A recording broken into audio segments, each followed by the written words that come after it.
नमस्कार। आज डिसेम्बर मास 15 तारिख रविवार। आज भागवत बाणी जीव जेपर्यंत आपणकर अभयप्रद चरणार बिंदर आश्रय नहीं न थाए ताकू से पर्यंत धन जन घर द्वार बंधु बांधव भय शोक लालसा दीनता और अतिशय लोभ आदि जंत्रणा देउथांती एवं से पर्यंत ताहार मुँह और मोर रूपी दुराग्रह रही थाए जहाँकि दुखर एकमात्र कारण।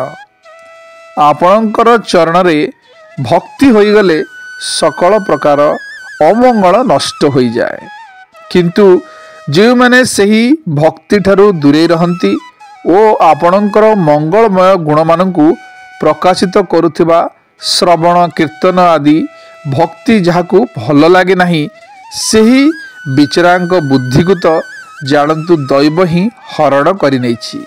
कारण से माने केवल इंद्रिय जनित नामक मात्र सुख निमंते व्याकुल होई निरंतर दुष्कर्म ही बुड़ी रही थांती।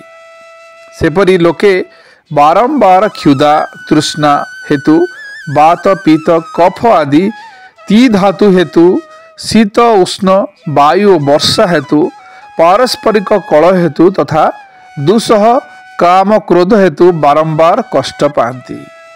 मनुष्य जेकोसी वर्ण आश्रम और संप्रदाय हो पछके जदि से पारमार्थिक मार्ग रे युक्त हो जाए साधन करे तेबे स्वाभाविक भावे सात्विक आहार प्रति तार रुचि हेब, राजस बा तामस आहार प्रति रुचि हेब नाही।